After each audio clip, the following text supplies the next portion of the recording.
जय श्री कृष्ण। पहले कृष्ण वंदना करेंगे।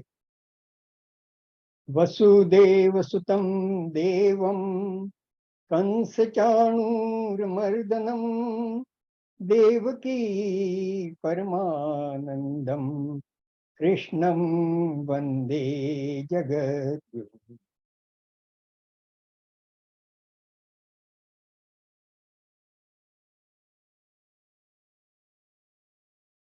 तो आज हम श्रीमद् भगवद गीता का पंचदशोध्याय पुरुषोत्तम योग, जो बहुत महत्वपूर्ण बहुत पवित्र अध्याय गिना जाता है, उसके ऊपर चर्चा करने का प्रयास करेंगे। बहुत छोटा सा अध्याय है लेकिन बहुत गुड है।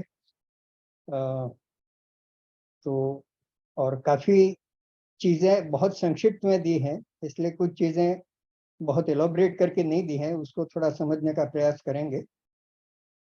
तो पहला श्लोक लेते हैं। श्री भगवान उवाच। यहाँ अर्जुन कोई प्रश्न पूछे बिना ही भगवान अपने आप ये अध्याय शुरू करते हैं। और इसमें जो चर्चा हो रही है वो ईश्वर, ब्रह्म या परमात्मा या जगदीश, जगत और जीव, परमात्मा, संसार और जीवात्मा, उसके बारे में उनका क्या संबंध है और किस तरह से उनका किस तरह से वो प्रकट हुए, उसके बारे में चर्चा है इस अध्याय में। और इसमें इस अध्याय में उसको समझाने के लिए जो दृष्टांत दिया है वो एक वृक्ष का दृष्टांत दिया है। तो पहला श्लोक बताते हैं। ऊर्ध्व मूलम अधशाखम अश्वत्थम प्राहुराव्ययम छंदांसी यस्य पर्णानि यस्तम वेद स वेदविद। तो इसमें ये कहते हैं कि एक वृक्ष के बारे में बताया है कि ये ऐसा वृक्ष है जिसके मूल हैं, जिसकी जड़ें हैं वो ऊपर हैं, उसकी जो मुख्य शाखा है अधश शाखम वो नीचे की तरफ है। उस वृक्ष का नाम अश्वत्थ है और उसको अव्यय कहा गया है, वो अविनाशी है, नाश नहीं होता है, इस तरह से कहा गया है। और छंदांसी यस्य पर्णानि, उसके जो पर्ण मतलब उसके जो पत्तियां हैं वो वेदों के छंद हैं। और इसको जो अच्छी पूरी तरह से समझता है इस वृक्ष को, उसको वेदविद कहते हैं, वो वेद को जानने वाला कहा जाता है। इस तरह से ये पहला श्लोक है। अब इसको हम समझने की कोशिश करते हैं कि पहले तो इसका नाम, जो वृक्ष का नाम है वो अश्वत्थ रखा है।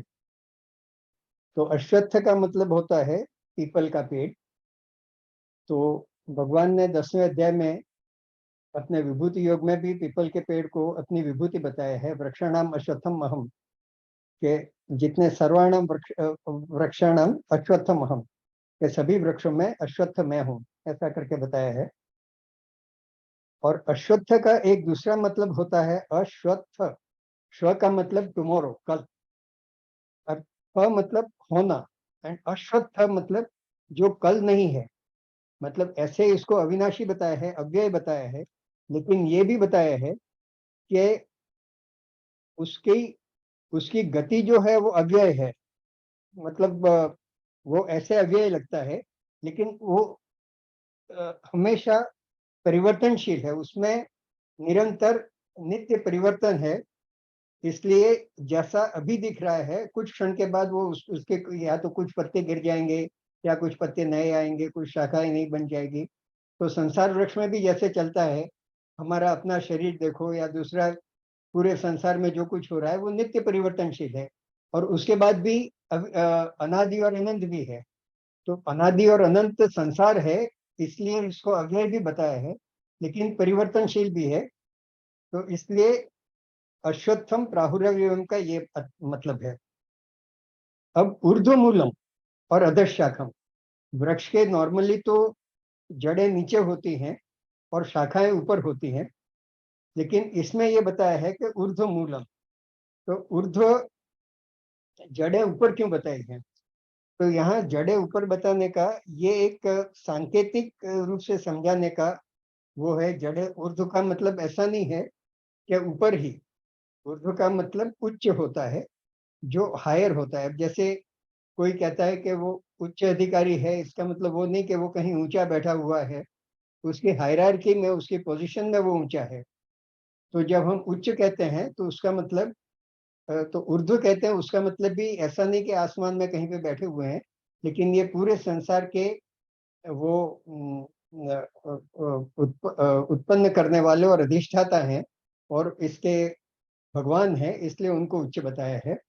और भगवान ने खुद ही 9वें अध्याय में शायद ये बताया है, मयाध्यक्षेण प्रकृति सुविता सचराचरम। तो ये प्रकृति ने जो पूरा संसार को जो निर्माण किया है वो मेरे अध्यक्ष पद में किया है।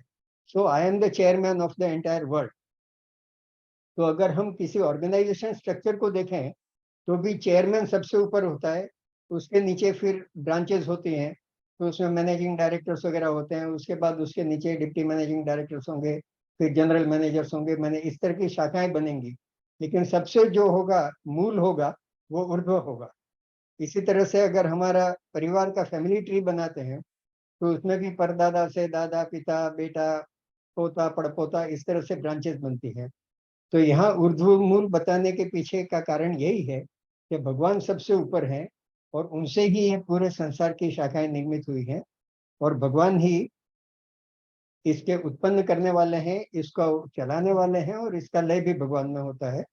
इस तरह से बताया है, इसलिए ऊर्ध्व मूलम बताया है।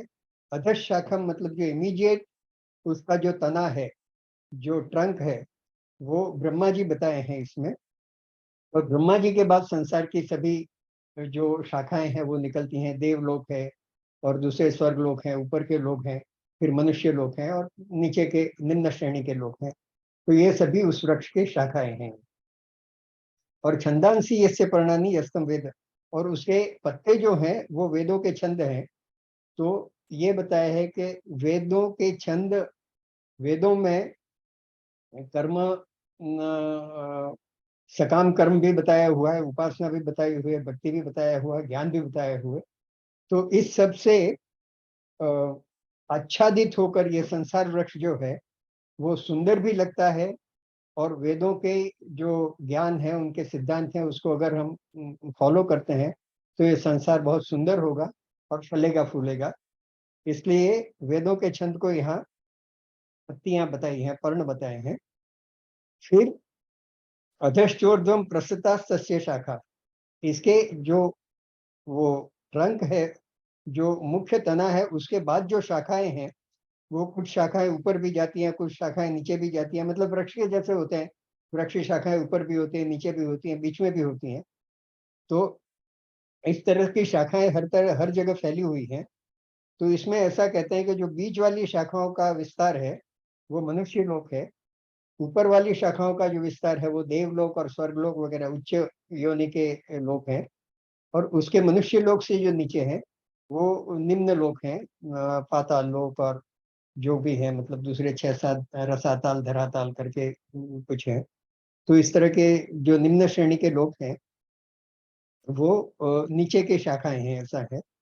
और ये शाखाएं फलती फूलती कैसी हैं? तो गुण प्रवृत्ता संसार में, मतलब देवलोक से लेके नीचे तक में जितने भी ये संसार है वो तीनों गुणों से, तीनों गुण मतलब सत्वगुण, रजोगुण और तमोगुण, उस उससे सिंचित होकर ही ये फलता फूलता है। तो ये जितने भी लोग हैं, जैसे देवलोक हैं, तो देवलोक में भी सत्वगुण का अधिकता होगी, लेकिन रजोगुण तमोगुण होगा। मनुष्य लोक में रजोगुण की अधिकता होती है, नीचे के लोक में तमोगुण की अधिकता होती है। लेकिन तीनों गुणों से सिंचित होकर ये शाखाएं बढ़ती है।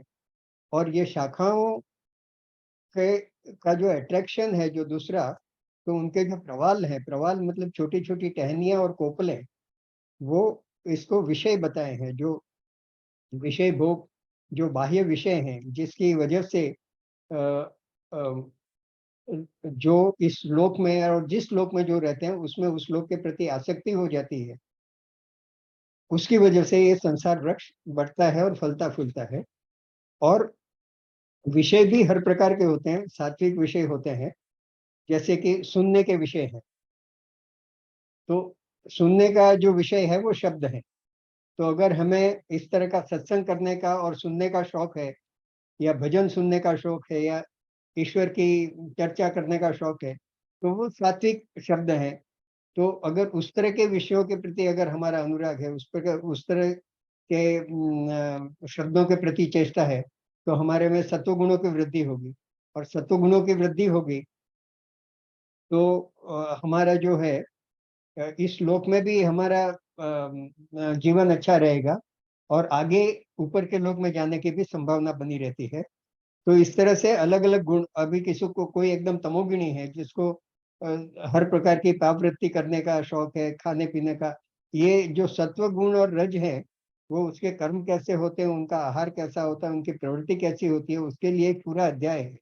मेरे ख्याल से 17वाँ अध्याय है, तो उसमें ये गुण से हमारी किस तरह के, हमारा आहार भी सत्व आहार होता है, राजसी आहार होता है, तामसी आहार होता है, हमारे कर्म होते हैं, हमारा सुख, सात्विक सुख, राजसी सुख, तामसी सुख। तो उसके लिए एक पूरा 17वाँ अध्याय दिया हुआ है, जो जब वहाँ आएंगे। लेकिन ये प्रकृति के तीनों गुणों से सिंचित होकर और विषयों से आकर्षित होकर ये संसार फलता फूलता है। और खास करके अधश्च मूलानंद संततानी कर्मानुबंधी मनुष्य लोके, मनुष्य लोक में, मतलब जहाँ ये मनुष्य लोक है, वो कर्म प्रधान लोक गिना जाता है, जहाँ हमको कर्म की सुविधा है, कर्म करने की, हमारी इच्छा से कर्म करने की, और उसके हिसाब से हमको कर्म फल मिलते हैं, और हम कर्म के बंधन में भी जकड़ जाते हैं। और इसी मनुष्य लोक में ही हम कर्म बंधन से मुक्त होकर मोक्ष को भी प्राप्त कर सकते हैं।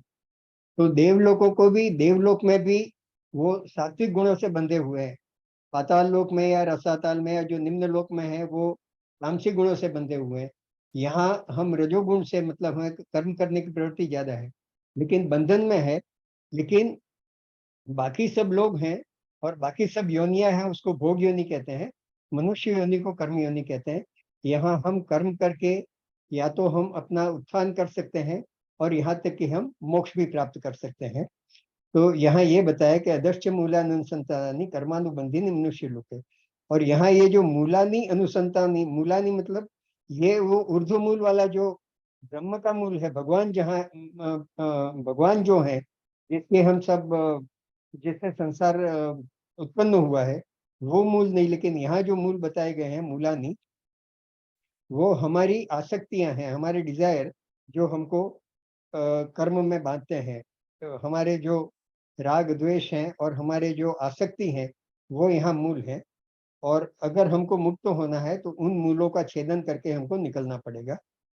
तो आगे तीसरा जो श्लोक है, उसमें बताया है, न रूपमस्येह तथोपलभ्यते, नान्तो न चादि न संप्रतिष्ठा, अश्वत्थमेनं सुविरूढ़ मूलम, असंग शस्त्रेण दृढ़ेन चित्वा। तो इसमें कहते हैं कि न रूपम अस्य इह तथा उपलभ्यते, कि इह मतलब इस संसार में, इस लोक में अगर हम ढूंढने जाए, ये पूरा उसको देखने जाए, तो ये जो वृक्ष रूपी जो एक दृष्टांत दिया हुआ है, तो ये रूप को हम पूरी तरह से ये हमको देखने के लिए उपलब्ध नहीं है। क्यों उपलब्ध नहीं है? क्योंकि ये इतना विशाल है, ये संसार। संसार मतलब यहाँ तो ये जो वृक्ष में जैसे बताया, देवलोक से लेके पाताल लोक तक और मनुष्य लोक तक, तो पूरा ब्रह्मांड है। तो इसको हम तो खाली अपने आसपास की चीजें ही देख सकते हैं, इसलिए इसका रूप हमको उपलब्ध नहीं है। क्योंकि नान तो न उसका अंत है, न चादिर, न उसका आदि है, और न ही उसकी वो कहाँ से शुरू होता है और कहाँ उसकी प्रतिष्ठा है, वो कुछ हमको उपलब्ध नहीं है, वो कुछ नहीं देख सकते हैं। लेकिन अब जैसे ज्ञान युग का चैप्टर है, तो इसमें खास करके वैराग्य के ऊपर और मोक्ष के ऊपर की चर्चा ज्यादा होती है। तो इसमें यह बताया है कि इस संसार वृक्ष से अगर छुटकारा प्राप्त करना है, मतलब मोक्ष प्राप्त करना है, तो क्या करना है? तो अश्वत्थमेनं सुविरूढ़ मूलम, ये अश्वत्थ का जो पेड़ है, वो तो दृढ़ जड़े वाला है, वो तो उखड़ सकता नहीं है। लेकिन उसको असंग शस्त्रेण दृढ़ेन चित्वा, असंग मतलब अनासक्ति, और दृढ़ वैराग्य, दृढ़ वैराग्य के शस्त्र से हम इससे मुक्ति प्राप्त कर सकते हैं। तो छित्वा मतलब उसको छेदन करना। लेकिन छेदन करना मतलब ये नहीं कि पीपल के वृक्ष को या उसको छेदन करना, उससे अपने आप को उससे अपने आप को अलग कर देना उस तरह से। तो असंग शस्त्रेण दृढ़ेन छित्त्वा, तो असंग शस्त्र से हमको ये संसार रूपी वृक्ष से अलग करना है। और छित्त्वा मतलब अलग करके, मतलब ये सेंटेंस आता है अलग करके। उसके बाद क्या करना है तो चौथे श्लोक में बताते हैं कि ततः पदम तत्परिमार्गितव्यम यस्मिन् गता न निवर्तन्ति भूयः तमेव चाद्यम पुरुषम प्रपद्ये यतः प्रवृत्ति प्रसुता पुराणी। तो ये कहते हैं कि दृढ़ वैराग्य से हमको इस संसार रूपी वृक्ष से अलग होना है। और अलग होके फिर क्या करना है कि ततः पदम तत्परिमार्गितव्यम, उस पद को जो ब्रह्म पद है, ऊर्ध्व मूल है, जहाँ निर्गुण निर्विकार ब्रह्म है, उसको कैसे प्राप्त करना, उसके बारे में हमको विचार करना है, उसको ढूंढना है, उसका चिंतन करना है। और वो पद ऐसा है, वो ब्रह्म लोक ऐसा है कि जहाँ जाके यस्मिन गता न निवर्तन्ति भूयः, वहां जाने के बाद आपको पुनः आना नहीं पड़ता है, मतलब जन्म मरण से छुटकारा हो जाता है। तो यस्मिन गता न निवर्तन्ति, न निवर्तन्ति मतलब पुनः नहीं आना पड़ता है। और उसके बाद यहाँ शरणागति की बात बताई है चौथे श्लोक के आधे में कि तमेव चाद्यम पुरुषम प्रपद्ये यत प्रवृत्ति प्रस्ता पुराणी, के हे आद्य पुरुष, आप आद्य पुरुष हैं, आपसे ही ये संसार की जो उत्पन्न होता है वो प्रवृत्ति बहुत अनादिकाल से आपकी वजह से ही ये संसार चल रहा है। और ऐसे आद्य पुरुष को मैं प्रपद्य, मैं आपके शरण में हूँ, ऐसा मानकर उनको प्राप्त करने का पुरुषार्थ करना चाहिए, प्रयत्न करना चाहिए। और वो करने के लिए साधक के लिए क्या क्या जरूरी है, मतलब उसमें उसको अपने अपने आप को किस तरह से तैयार करना है साधक को, जो ये ज्ञान योग की या सांख्य योग की साधना करना चाहता है। और जैसे 12वें योग में, भक्ति योग में भगवान ने बताया है कि अव्यक्ति ही गतिर दुखम, मतलब ये अव्यक्त की साधना करना और निर्गुण निराकार की उपासना करना वो बहुत मतलब कष्टप्रद है, बहुत इजी नहीं है। और बहुनाम जन्मना मानते ज्ञानवान मान प्रपद्यते, ज्ञान योग के साधकों को बहुत बहुत जन्म की बहुत बहुत साधना करने के बाद वो मेरे को प्राप्त करते हैं। तो उस हिसाब से इसको, इसमें जाने के लिए सबसे पहले हमें अपने आप को तैयार करना पड़ता है। अष्टांग योग की साधना करनी पड़ती है, पहले यम नियम प्राणायाम वगैरह वगैरह, उसकी अपने इंद्रियों का निग्रह करना पड़ता है, मन का निग्रह करना पड़ता है। और इस तरह से तैयार करके असंग वैराग्य, दृढ़ वैराग्य प्राप्त करके, और उसके बाद जो साधक है वो कैसा हो जाता है कि निर्माण मोह, उसको अपने मान के लिए कोई मोह नहीं होता है, मतलब कि मेरे को मान मिले और मेरी प्रतिष्ठा बढ़े, एक तो वो निर्माण मोह हो जाता है। जित संग दोषा, संग मतलब आसक्ति, आसक्ति के जो दोष होते हैं, मतलब यहाँ उसको आसक्ति है, राग है, द्वेष है वगैरह वगैरह, उसको वो जीत लेता है। आध्यात्म नित्या, निरंतर आध्यात्म में रहता है, मतलब निरंतर ईश्वर के स्मरण में और ब्रह्म के स्मरण में, ब्रह्म चिंतन में रहता है।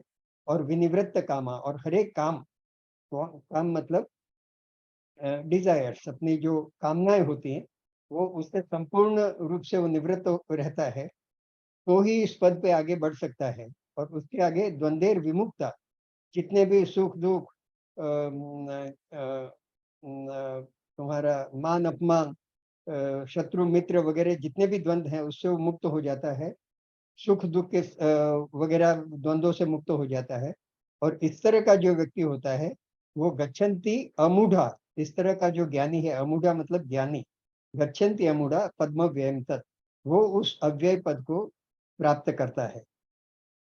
अब वो अव्यय पद जो ब्रह्म पद है और जो परमात्मा का जो धाम है, वो धाम कैसा है वो छठे श्लोक में बताया है कि न तद भासेते सूर्यो न शशांको न पावकः यद गत्वा न निवर्तन्ते तद धाम परमम मम। मेरा धाम कैसा है उसके बारे में भगवान कहते हैं कि न तद भासेते सूर्यो, मेरा जो धाम है उसको सूर्य भी प्रकाशित नहीं कर सकता है। मतलब वो इतना, मतलब हजारों सूर्यों का तेज उस धाम में है कि ये सूर्य ऐसा लगता है कि जैसे अभी सूर्य को हम प्रकाशित करने के लिए एक दिया जलाएं और कहें कि इस दिए से मैं सूर्य को देख पाता हूँ, तो उसका कोई मतलब नहीं है। इसी तरह से ये भगवान का जो धाम है, वो इतना करोड़ों सूर्यों के प्रकाश से प्रकाशित हो, इतना उसमें तेज है। तो न तद्भास्यते सूर्यो, न सूर्य, न शशांक मतलब चंद्रमा, न पावकः, न अग्नि। वो किसी से उसको तेज नहीं मिलता है। और यद गत्वा न निवर्तन्ते तद्धाम परमम मम। वो जैसे आगे, और वो उनका धाम ऐसा है कि एक बार वहां गए तो तुम्हें वापस पुनर्जन्म नहीं लेना पड़ता है। इस तरह का धाम है, वो मेरा धाम है। अब ये छठे श्लोक में जो न तद्भास्यते सूर्यो न शशांको पावकः, उसका एक रेफरेंस 12वें श्लोक में भी आएगा, वो जब वहां पहुंचेंगे तब मैं बताऊंगा। फिर भगवान कहते हैं कि यहाँ ये अब संसार के बारे में बताते, पहले उन्होंने अपने धाम के बारे में बताया, अब संसार के और जीव के बारे में बताते हैं कि ये जीव लोक में मतलब मनुष्य लोक में, और जितने अभी जो बात बता रही है वो सजीव प्राणियों की बता रही है। जीव उसमें कीड़े मकोड़े से लेके मनुष्य से लेके हर एक तक का आ जाता है, देवलोक का है और राक्षस और सभी आते हैं जो सजीव, यहाँ तक कि वृक्ष वगैरह भी आ जाते हैं। तो वहां पे भगवान कहते हैं कि मम एव अंशो जीव लोके जीवभूत सनातन। ये जो जीवभूत है, जीवात्मा है, उसमें मेरा सनातन अंश जो है, मेरा अंश हर एक जीव में है। और मैं हर एक के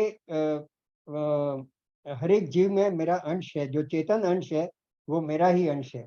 अब यहाँ देखने की बात यह है कि जैसे 7वें अध्याय में भी बताया था कि भगवान ने कहा था कि मेरी दो शक्तियां हैं, एक अपरा प्रकृति और परा प्रकृति। तो अपरा प्रकृति है वो प्रकृति है जो जड़ मटेरियल जो है, जिससे ये पूरा संसार बना है। एवरीथिंग विदाउट लाइफ इज अपरा प्रकृति, और जो चेतन तत्व है जिसमें लाइफ है वो मेरा तत्व है।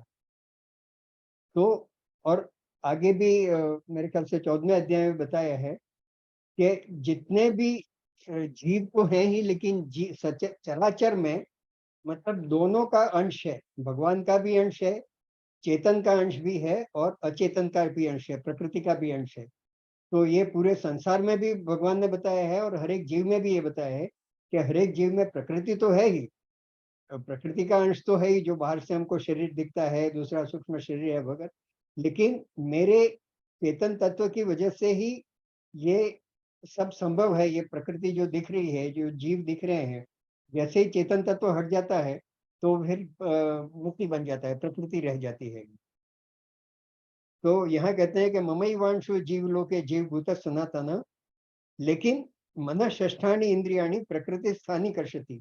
लेकिन वो जीवात्मा है, वो प्रकृति के अंदर बैठा हुआ है, मतलब देह के अंदर बैठा हुआ है, और उसकी 6 ज्ञानेन्द्रिया, मन षष्ठानी इंद्रियाणी मतलब मन और 5 ज्ञानेन्द्रिया जो है, ये जो कौन सी ज्ञानेन्द्रिया है वो 9वें श्लोक में आएगा। तो उन सबके साथ जो जीवात्मा है, उसमें मेरा अंश होते हुए भी उसका आकर्षण प्रकृति के प्रति ज्यादा है, बाह्य संसार के प्रति ज्यादा है, बाह्य विषयों के प्रति ज्यादा है।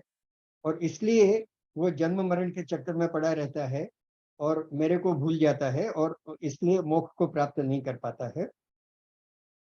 अब 8वें श्लोक में ये जीवात्मा एक शरीर से दूसरे शरीर में जाता है तब क्या होता है वो बताते हैं कि शरीरम यद वाप्नोति यत्या पृथ्वामतीश्वर गृहीत्वै तानि संयाति वायुर्गंधा निवासया।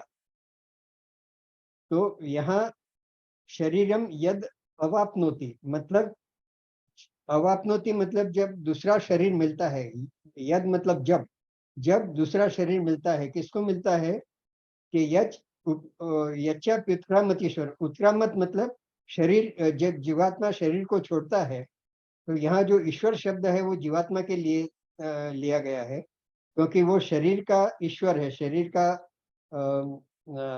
मालिक है।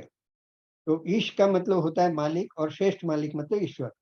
तो यहाँ जो जीवात्मा के लिए ईश्वर शब्द यूज किया है, तो जो जीवात्मा है वो एक शरीर को छोड़कर जब दूसरे शरीर में जाता है तो वो क्या करता है, गृहीत्वै एतानि संयाति। वो एतानि मतलब उन सभी को साथ में ले जाता है। उन सभी को मतलब क्या, कि जितने भी ये मन षष्ठानी इंद्रियाणी बताई है, तो जितने भी ज्ञान इंद्रियां हैं, कर्मेंद्रियां हैं, मन है और दूसरे प्राण वगैरह काफी चीजें हैं, लेकिन इसमें इंद्रियों का ही उल्लेख है तो वो बताता हूँ।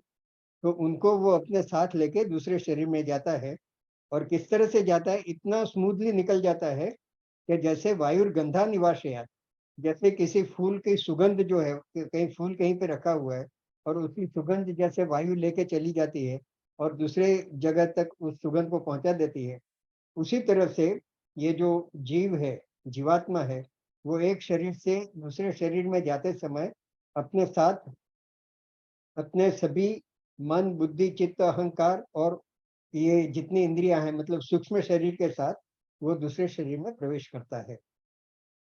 और दूसरे शरीर में प्रवेश करके क्या करता है, तो इसमें ये जो एतानी करके इंद्रियाणी बताया था, वो कौन कौन सी इंद्रिया, मतलब यहाँ खाली मन और 5 इंद्रियों का ही उल्लेख किया है। तो वो कहता है श्रोत्रम चक्षु स्पर्शनम च रसनम घ्राणमेव च। श्रोत्रम मतलब सुनने का कान, चक्षु आंखें, स्पर्शेंद्रिय मतलब त्वचा, रसनम मतलब जिह्वा, घ्राण मतलब सूंघने का।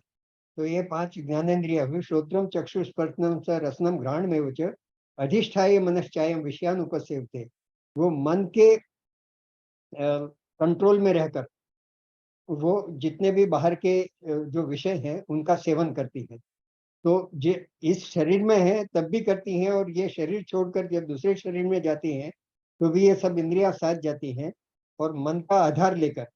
क्योंकि अगर हमारा मन नहीं है, जैसे अगर अभी हम इतनी सब चर्चाएं कर रहे हैं और मन कहीं और है, तो ये जो बात है वो सुनाई नहीं देगी। कान होते हुए भी, आवाज भी है, कान भी है, लेकिन मन कहीं और है तो ये सुनाई नहीं देगी। इसी तरह से अगर हमारा मन इसमें है और कहीं कोई बैल बज गई या कोई आके चला गया तो दिखाई नहीं देगा। तो जहाँ जहाँ मन है वो इंद्रियां ही काम करती हैं। तो हर एक इंद्रियों को, और इसीलिए हमको जो अच्छा लगता है, खाना है तो अगर हमको मन है तो वो खाना अच्छा लगेगा, नहीं तो इसलिए खाने को मनपसंद खाना कहते हैं। गा कुछ सुनते हैं तो ये मेरा मनपसंद गाना है, ऐसा कहते हैं। तो हर चीज इंद्रियां जो करती है, लेकिन उसकी पसंद की मन की होती है। इसलिए मन है वो इस ज्ञानेंद्रियों का बॉस गिना जाता है, अधिष्ठाता गिना जाता है। अब ये सब चीजें हैं कि हमारे अंदर जीवात्मा है, लेकिन उसका हमको एहसास नहीं होता है। नॉर्मली हम जो बाहर का शरीर है, स्थूल शरीर है, और जो प्रकृति है, हम एक तो बाहर का संसार देखते हैं तो उसमें भी हमको उसके अंदर का जीव देखने की आदत नहीं है। प्रकृति में भी जो चेतन शक्ति है वो देखने की आदत नहीं है, और हमारे अंदर भी जो चेतन शक्ति देखने की आदत नहीं है। और हमारे लिए जो संसार है वो स्थूल संसार है। लेकिन जैसे हम ये सब इलेक्ट्रिसिटी के पंखा देखते हैं, लाइट देखते हैं, वो देखते हैं, तो हमको लगता है हाँ पंखा है, चल रहा है।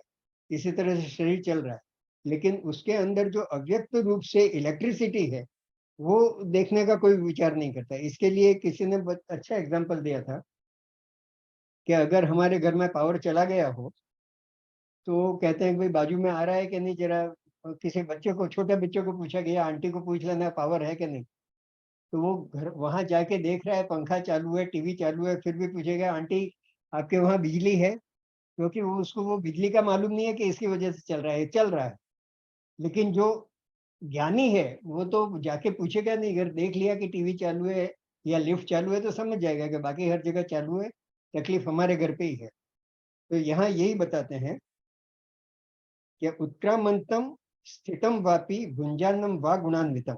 गुणान्वितम मतलब ये तीनों गुणों से युक्त और चेतना से युक्त जो जीवात्मा है, वो उत्क्रामंतम मतलब जब देह छोड़कर जाता है उस समय, या जब देह में है तब, या जब देह से वो भोग का मतलब भोग का उपभोग करता है उस समय।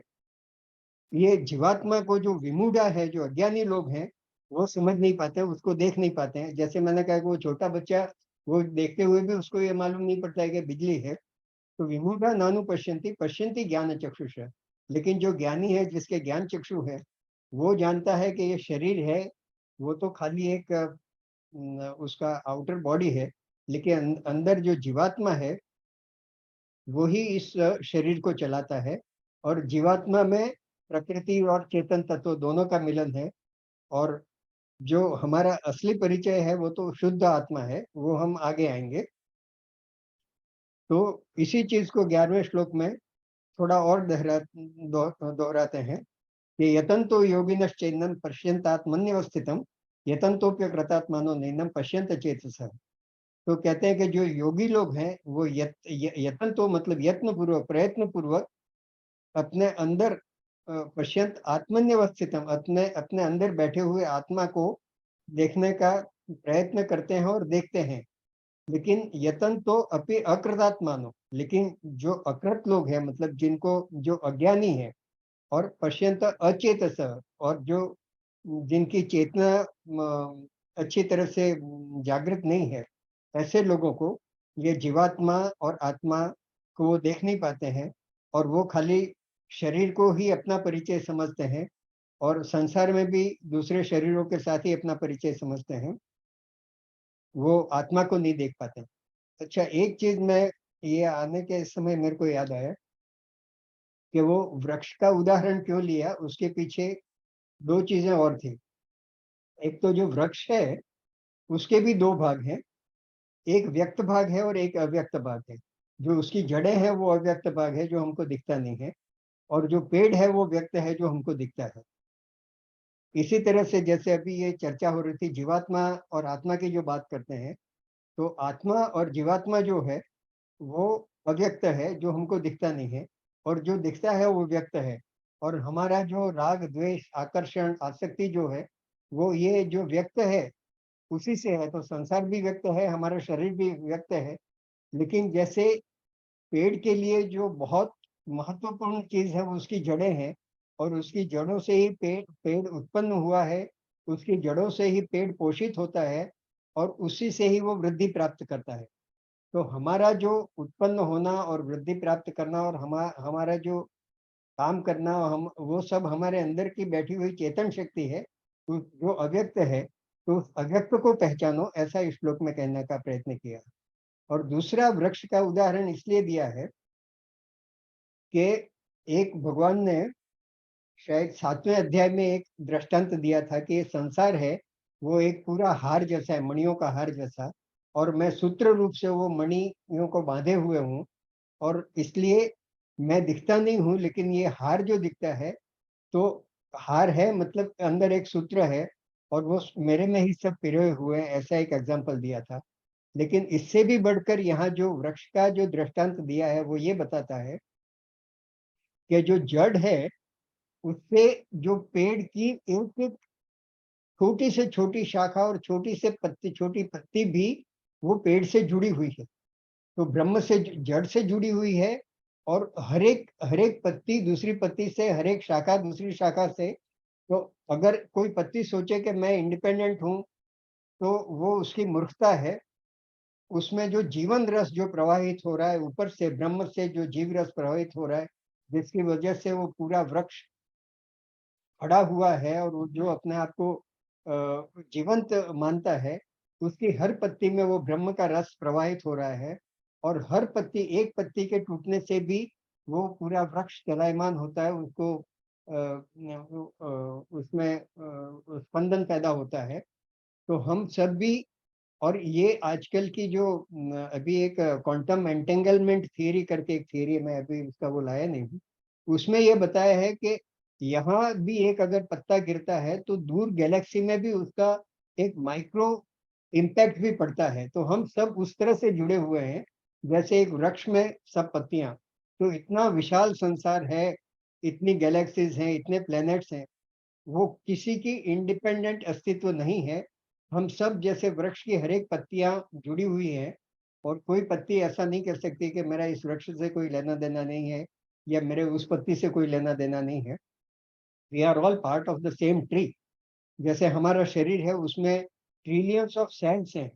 वो भी एक इंडिपेंडेंट जैसे एक पॉपुलेशन हो, हमारा पूरा शरीर एक वर्ल्ड हो उस तरह का है। तो एक सेल ये नहीं कह सकता है कि मैं इंडिपेंडेंट हूँ, ये शरीर से मेरा कोई लेना-देना नहीं। तो ये 11वें श्लोक में और वो उर्दू मूल का जो वृक्ष का उदाहरण दिया है वो इसलिए दिया है कि ये बताने के लिए है कि ये पूरा जो संसार वृक्ष है वो उसी से उत्पन्न हुआ है, उसी से सिंचित है और हम जितने भी ब्रह्मांड में जो कुछ भी है, छोटे छोटे पत्ते से लेके बड़ी बड़ी शाखाएं से लेके तना, वो सब एक दूसरे से जुड़े हुए हैं और सबको एक दूसरे के सहयोग से काम करना चाहिए, ये यहाँ बताने की चेष्टा की है। फिर ये 12वां जो श्लोक आता है, वो जो इसमें बताया था छठे श्लोक में कि न तद भास्यते सूर्यो न शशांको न पावको, मेरे को सूर्य भी प्रकाशमान नहीं कर सकता है मेरे धाम को। तो ये क्यों नहीं कर सकता है, इसमें ये बता दिया है कि यदादित्य गतम तेजो, आदित्य में जो तेज है, आदित्य मतलब सूर्य, जगत भास्यते खिलम, जो पूरे संसार को प्रकाशित करता है, कौन करता है, आदित्य का तेज। यदादित्य गतम तेजो जगत भास्यते खिलम, यद चंद्रमसी यद त्याग्नो तद तेजो विद्धि मामकम। और ऐसा ही चंद्रमा का तेज और अग्नि का तेज और सूर्य का तेज, वो उनका अपना कोई तेज नहीं है, तद तेजो विद्धि मामकम, उनका जो भी तेज है वो मेरा तेज है। और अगर भगवान का ही तेज सूर्य को मिला हुआ है, तो सूर्य भगवान के लोक को क्या प्रकाशित कर पाएंगे। इसलिए यहाँ लिखा है कि न तद्भास्यते सूर्य। तो यहाँ भगवान अब जो है अपना इनडायरेक्ट वो बताते हैं कि इस दुनिया में जो कुछ भी है, मतलब एक छोटा विभूति योग में तो उन्होंने पूरा बता दिया, लेकिन यहाँ भी ये सूर्य चंद्र और अग्नि का एग्जाम्पल क्यों लेते हैं वो बताते हैं कि सूर्य जो है वो जितनी भी जीव सृष्टि है, उसके उसके अस्तित्व के लिए सूर्य का तेज जरूरी है, क्योंकि जितनी भी एनर्जी मिलती है यहाँ ब्रह्मांड में, जो भी एनर्जी है उसका मुख्य स्रोत जो है, main source of energy is the sun. तो गामा विश्यते भूतानि धारयाम्य हम ओजसा, गाम मतलब पृथ्वी, उसमें मैं प्रवेश होकर, मतलब सूर्य रूपी तेज से प्रवेश होकर समग्र भूतानि, जितने भी बीइंग है, मतलब जो जड़ चेतन है, उनको मैं शक्ति प्रदान करता हूँ और उनको मैं धारण करता हूँ। अब दूसरा जो तेज है वो चंद्रमा का है। तो चंद्रमा का तेज ऐसा माना जाता है कि वो जितनी वनस्पति है और जितनी वनस्पति जगत है, उनको पुष्टि करने के लिए चंद्रमा का तेज जरूरी है। और अभी कहीं पे मैंने पढ़ा कि विज्ञान भी ये मानता है कि जो वैसे सूर्य का रिफ्लेक्टेड प्रकाश ही है, लेकिन रात्रि में जो चंद्र का तेज होता है वो पौधों को ज्यादा पोषित करता है। और हम लोग भी जैसे वो शरद पूर्णिमा के दिन वो दूध पुआ चंद्रमा के चांदनी में रख के उसके बाद 10-15 मिनट रख के लेते हैं, तो शायद उसके उसके पीछे भी ये भावना रही होगी।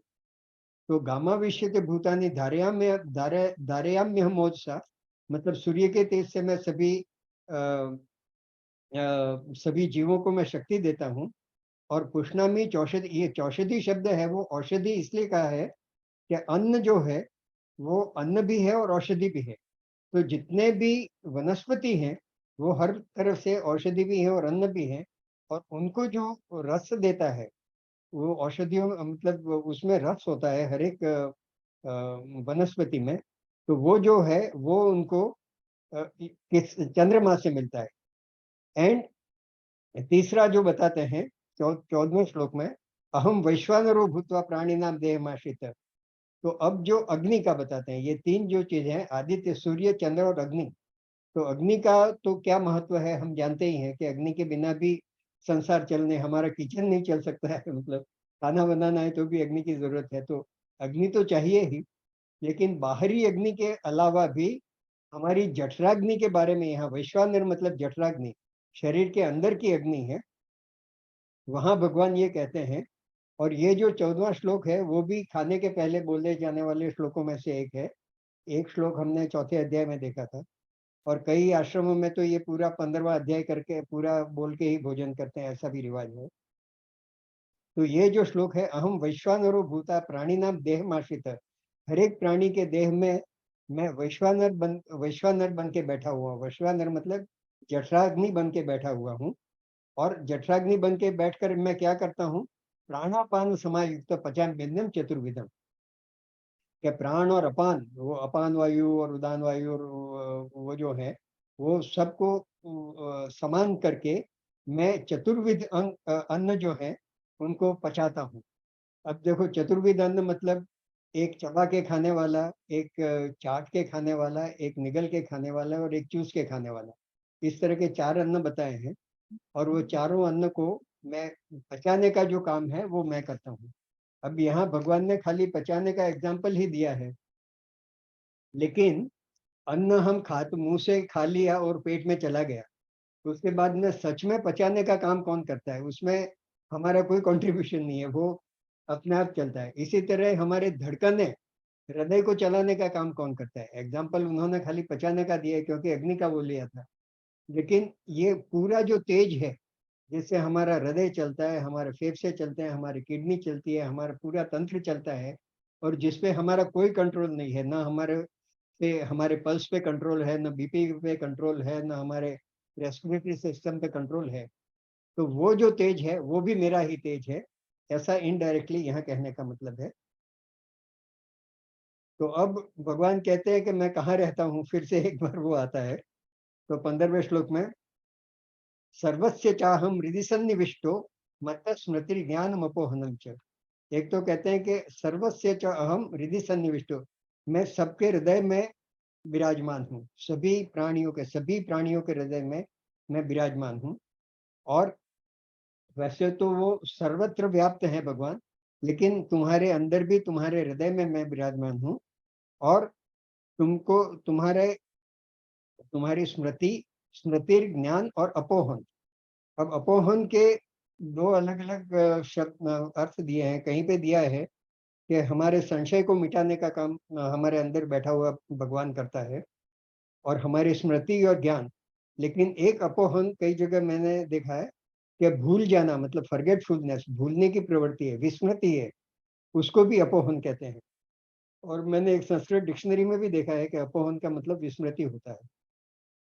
तो यह स्मृति, ज्ञान और विस्मृति वो भी मेरे द्वारा ही होती है।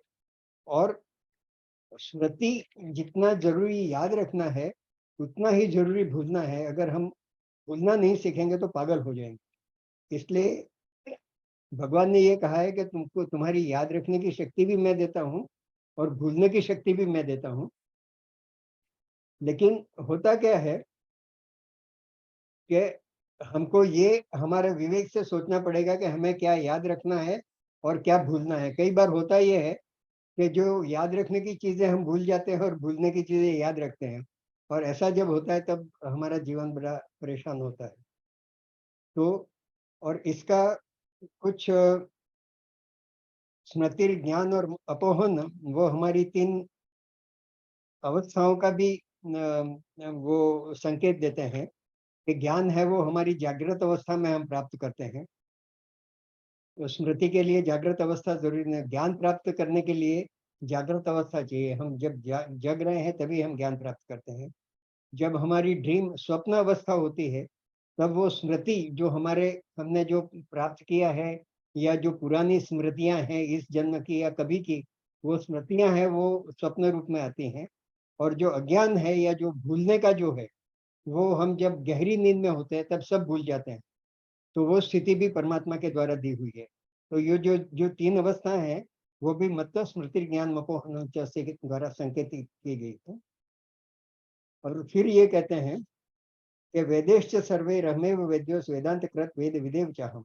अब वो भगवान कहते हैं, अब वो ये सब अपना परिचय फिर से दे रहे हैं कि वेदों से जानने योग्य भी मैं हूँ। मतलब हम जो जानने की, परमात्मा को जानने की कोशिश करते हैं, वो वेदों से जानने की। तो वेदेश सर्वे, सभी वेदों से जो जानने योग्य है वो मैं हूँ। वेदांत का कर्ता मैं हूँ, और वेद को जानने वाला भी मैं हूँ। अगर तुम वेद को पढ़े हो और हम वेद को समझ पाए हैं, तो वेदविद भी मैं हूँ। मतलब अगर हमारे अंदर जो बुद्धि है वो भी ईश्वर के द्वारा दी हुई है। तो जानने योग्य भी मैं हूँ, जानने योग्य भी मैं हूँ, और जानने वाला भी मैं हूँ, और ज्ञान भी मैं हूँ। मतलब ज्ञान, ज्ञेय और ज्ञाता तीनों मैं हूँ, इस तरह का भगवान बताते हैं। अब जो 16वां श्लोक है, द्वाविमौ पुरुषौ लोके क्षरश्चाक्षर एव च क्षर सर्वाणि भूतानि कूटस्थोक्षर उच्यते। तो यहाँ अभी तक हमने पुरुष और प्रकृति ऐसे दो विभाग देखे थे, और उसी चीज को हर जगह जैसे दूसरे अध्याय में देह और देही बताया था, या शरीर और जीवात्मा, शरीर और शरीरी बताया था। फिर इसमें क्षेत्र और क्षेत्रज्ञ बताया था, और क्षर और अक्षर बताया था। तो इस तरह से, लेकिन यहाँ ये क्षेत्र और क्षेत्रज्ञ बताया था, और पुरुष और प्रकृति बताया था। तो इस तरह के अभी तक जो है वो एक जड़ विभाग और एक चेतन विभाग, और एक क्षर और एक अक्षर। तो इस श्लोक में अगर पूरे चीज को अगर हम किसी दो विभागों में विभाजित करना चाहें तो दो ही चीजें हैं, एक क्षर है और एक अक्षर है। क्षर मतलब जो निरंतर परिवर्तनशील है। अविना मतलब ऐसे विनाश तो किसी का होता नहीं है, प्रकृति का भी नहीं होता है। प्रकृति भी ईश्वर का ही एक शक्ति है, अंश है। इसलिए किसी मैटर हो या शक्ति हो, कोई भी विनाश किसी का नहीं हो सकता है। Nothing is destructible, conservative of energy and matter के हिसाब से। लेकिन एक जो है वो परिवर्तनशील है, उसको हम क्षर कहते हैं, और एक अक्षर है जो अपरिवर्तनशील है। जैसे हमारे अंदर भी हम देखते हैं तो आत्मा जो है वो अक्षर है, और जो शरीर है वो क्षर है। और इसमें दूसरा ये भी लेते हैं कि व्यक्त और अव्यक्त। तो जो व्यक्त है, जो दिखाई देता है, वो सब परिवर्तनशील है, और अव्यक्त है तो इसमें हम आत्मा भी ले सकते हैं और जीवात्मा भी ले सकते हैं। जीवात्मा भी आत्मा ही है, उसमें जो जीव तत्व से जुड़ा हुआ है। तो वो जो जीव है, वो मतलब प्रकृति जो पार्ट है जीवात्मा का, वो कर है, और आत्मा है वो अक्षर है। तो ये दो विभाग हैं, ये बताया है कि द्वाविमो पुरुषो लोके क्षरश्चक्षर एव च क्षरः सर्वाणि भूतानि कूटस्थोक्षर उच्यते। जितने भी तमाम चर अचर, सजीव निर्जीव जितने भी सृष्टि है वो सब क्षर है, और उसके अंदर जो चेतन तत्व है वो कूटस्थ जो तत्व है वो अक्षर है। और ऐसा भगवान ने हर जगह बताया। 7वें अध्याय में भी ये बताया है कि मेरी परा प्रकृति, अपरा प्रकृति है और परा प्रकृति है। लेकिन उसमें भी इनडायरेक्टली ये बता दिया है कि अपरा प्रकृति मतलब जो जड़ प्रकृति है, और परा प्रकृति मतलब चेतन प्रकृति है। लेकिन ये क्या कहा है कि ये दोनों मेरी शक्तियां हैं, मतलब इन दोनों से अलग मैं तो अलग ही हूँ। ये दोनों भी जो क्षर और अक्षर हैं वो मेरे अंडर में है। जब 7वें अध्याय में ज्ञान विज्ञान योग में भगवान ये कहते हैं कि एक मेरी अपरा प्रकृति है जो जड़ है, और एक परा प्रकृति है वो चेतन है, और वो मेरी है। तो मतलब ये परा प्रकृति जो क्षर और अक्षर, उसके वो जो मेरी है, मतलब उसके उसका भी अधिष्ठाता मैं हूँ। आई एम मच मतलब मच मोर देन दैट, उनके ऊपर हूँ और वो मेरे अधीन है। तो यहाँ भी द्वाम्यो पुरुषो लोके क्षराक्षर क्षरश्चाक्षर एव च क्षरः सर्वाणि भूतानि कूटस्थोक्षर उच्यते। लेकिन 17वें श्लोक में कहे उत्तम पुरुषत्वन्य परमात्मा तो जायत। लेकिन इन सबसे अलग जो उत्तम पुरुष है, ये दो तो है क्षर और अक्षर। जैसे परा प्रकृति और अपरा प्रकृति तो है, लेकिन जिसकी प्रकृति है और वो जो उत्तम पुरुष है वो तो कोई अन्य ही है यूं। तो उत्तम पुरुष तो अन्य परमात्मा तो जायते हैं, और उसको परमात्मा कहते हैं। तो यो लोकत्रय विषय विभर्तव्य ईश्वर, जो तीनों लोकों में, यो लोकत्रय विषय, वो तीनों लोकों में आविष्य होकर, मतलब तीनों लोकों में व्याप्त होकर, और उसका भरण पोषण करता है, और उसका ईश्वर है, उसका अधिष्ठाता है। तो ऐसे ही हमारे शरीर के अंदर जो आत्मा है, वो उस आत्मा को शरीर के अंदर है, हमारे अंदर स्थित है। तो उसको जैसे आकाश और घटाकाश का एक एग्जांपल देते हैं कि घड़े के अंदर भी आत्मा आकाश होता है और बाहर भी आकाश होता है। तो जो घड़े के अंदर भी आकाश है वो उस आकाश का अंश ही है, लेकिन वो फिर भी वो घटाकाश है, वो व्यापक आकाश नहीं है। तो जो आकाश का ही एक भाग है, तो इस तरह से वो कहते हैं कि वो अक्षर होते हुए भी वो लिमिटेड है, उसकी कुछ बाउंड्रीज हैं। वो जीव के साथ बंधा हुआ है, प्रकृति के साथ बंधा हुआ है। तो क्षर अक्षर द्वाविमो पुरुषो लोके क्षरश्चाक्षर एव च क्षर सर्वाणि भूतानि कूटस्थोक्षर उच्यते। उत्तम पुरुषस्तन्य परमात्मा तो दात। लेकिन जो परमात्मा है, एक आत्मा से भी ऊपर परमात्मा है, वो उत्तम है, और उसको उत्तम पुरुष कहते हैं, और उसको बाद में पुरुषोत्तम कहते हैं, जो तीनों लोक में आविष्य होकर, व्याप्त होकर सबका भरण पोषण करता है। तो ये कहता है कि 18वें श्लोक में यस्मात् क्षरमतीतो हम, तो अक्षर से तो मैं अतीत हूँ ही, लेकिन यस्मात् क्षरम मति तो हम अक्षरादपि चोत्तम हूँ। लेकिन अक्षर जो क्षर है उससे तो मैं अतीत हूँ, उससे तो काफी ऊपर हूँ, लेकिन जो अक्षर तत्व है उससे भी मैं उत्तम हूँ। एंड अतोस्मि लोके वेदे च प्रथितः पुरुषोत्तम। और इसलिए इस लोक में, मतलब ये पूरे संसार में जो है, मुझे पुरुषोत्तम के नाम से पुकारते हैं। पुरुष होते हुए भी, अक्षर होते हुए भी मैं उत्तम अक्षर हूँ या उत्तम पुरुष हूँ, इसलिए मुझे पुरुषोत्तम के नाम से जाना जाता है। स सर्वव्यक्तिमां सर्वभावेन भावते। हाँ, यो मामेव सम्मूढ़ो जानाति पुरुषोत्तम। तो वो जो ज्ञानी लोग हैं, जो मेरे को पुरुषोत्तम भाव से जानते हैं, वो सर्वव्यक्ति माम सर्वभावेन भारत, वो मेरे को हर तरह से पुरुषोत्तम के रूप में ही मेरा भजन करते हैं और उसी भाव से वो मेरे को जानते हैं। इति गुह्यतमं शास्त्रम इदमुक्तम मया नघ एतद् बुद्ध्वा बुद्धिमानः स्यात् प्रतिष्ठित भारतः। तो ये जो गुह्यतम शास्त्र जो है, वो मैंने मया नघ, अनघ मतलब अर्जुन, तुमको बताया। और एतद् बुद्ध्वा बुद्धिमानः स्यात् कृतकृत्यश्च भारत, जो इस तरह का, जो इसको जान जाता है वो कृतकृत्य हो जाता है, मतलब उसको आगे कोई जानने की जरूरत नहीं होती है। तो यहाँ देखो, ये गुह्यतम शास्त्र जो है वो 13वें अध्याय से नहीं, वो जो 9वें अध्याय, गुह्य राजविद्या राजगुह्य योग, वहां भी उन्होंने गुह्य बताया था।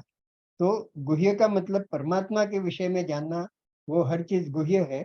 और इसीलिए ये गुह्यतमम शास्त्रम का उल्लेख हर जगह कहा जाता है।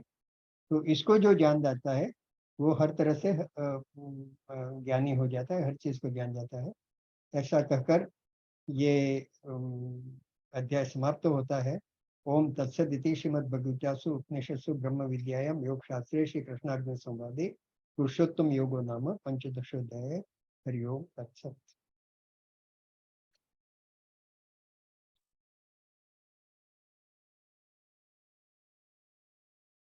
जोर साहब बहुत अच्छा लगा आपका सुन करके। तो कुछ कुछ मूल मंत्र यही है कि सब हर चीज में भगवान है ना? बस बस यही मूल मंत्र है। हाँ। आपने जो, लेकिन इसमें क्या है, इसके कभी मतलब समझने की बात यह है हम्म। कि ये मतलब पहली बात तो, ये जो इस चर्चा में और इसमें रुचि रखते हैं, वो कम से कम थोड़ा ये तो अनुभव करने लगते हैं कि हाँ भगवान है हाँ और हाँ भगवान के द्वारा ही संचालित है। हाँ हाँ लेकिन ये जानते हुए भी कई बार हमारा मन विचलित हो जाता है। कई बार हम ये मतलब, और जितनी दृढ़ श्रद्धा होनी चाहिए, ये सब जानते हुए भी, सब देखते हुए भी कि ये सब भगवान का ही है, भगवान का दिया हुआ है, हमारी बुद्धि, हमारा शरीर, हमारा मन हाँ सब है।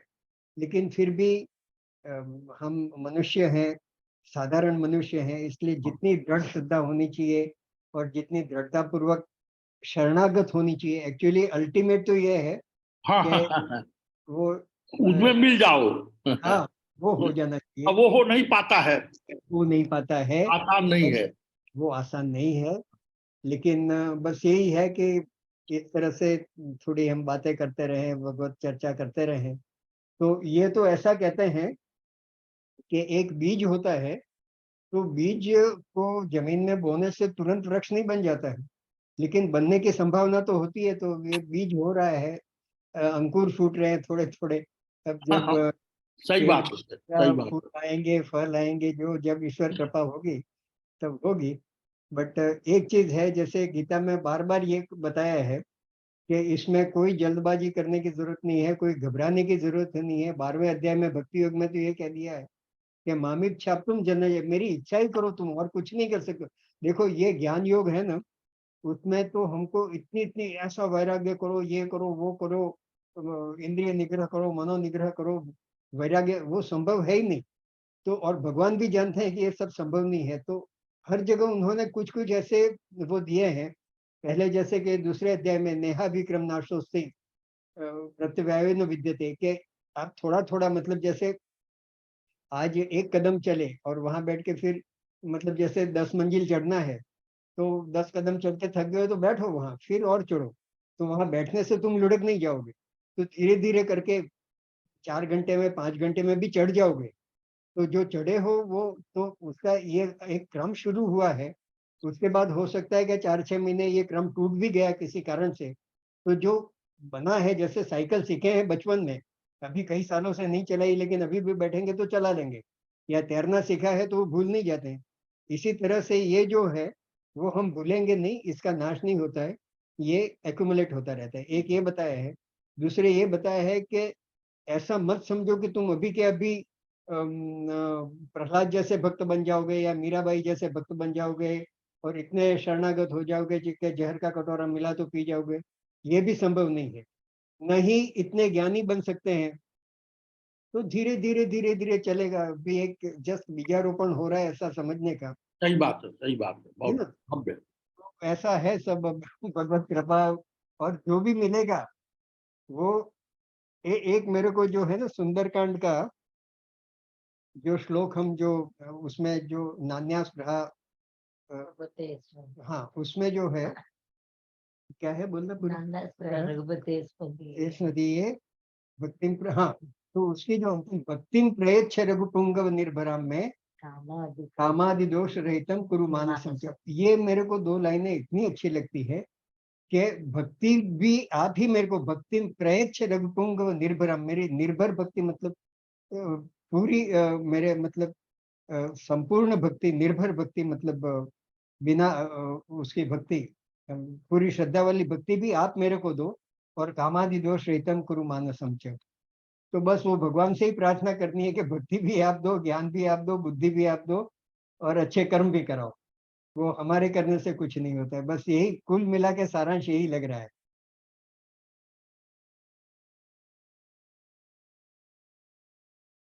अच्छा, अभी इसको बंद कर देता हूँ मैं।